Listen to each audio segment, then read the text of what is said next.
Okay, good morning. Really not a whole lot. I got one aggravated assault that we'll kind of cover, but this was yesterday afternoon. Excuse me.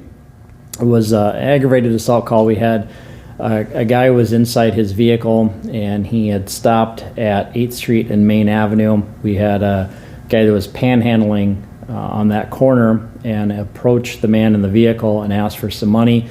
When the man in the vehicle refused, the panhandler then pulled out a hammer and broke several windows on the vehicle, and then ended up actually throwing the hammer through one of the windows, broke the windows, and went inside the compartment.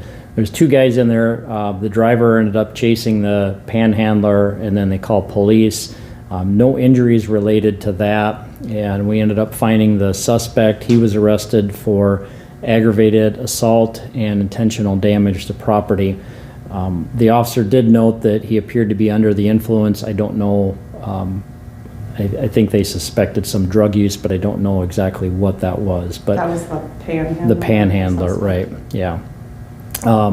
This is one of the things, I mean, we've talked about panhandling extensively. And if people want to give money, they need to give that to nonprofits. That's the best way of going about this. There's a lot of people that panhandle, and when you give them money from your cars, that really just encourages them to continue that behavior. The danger of that is most of the time people are getting this money to support addictions, whether that's drug, alcohol, or both. And so what we want to see is people not giving money to the panhandlers. Obviously, it encourages this type of behavior. This is a little bit of extreme result after being turned down, but it's something that is certainly concerning. So, do you want his name? Yes, please. Last is Bluebird, B-L-U-E-B-I-R-D. First is Skyler, S-K-Y-L-E-R. Middle is Glenn, G-L-E-N-N, and he's a 36-year-old transient. Anything else on that? He was arrested. What were the charges? Aggravated assault and intentional damage to property. The other aggravated assaults, both of them were threats actually. One was a domestic, somebody was threatened with a knife, and the other just a report. Burglaries were all garages that were entered.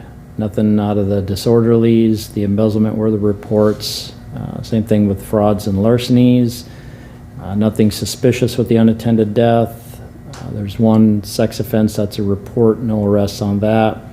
And then the weapons violation, that was gunshots call. Somebody, I think we had a few different calls that they had heard gunshots, but somebody thought that they were shooting into the air, so no reports of any damage or injuries, and then no arrests have been made out of that. So that's all I have, unless you have anything else.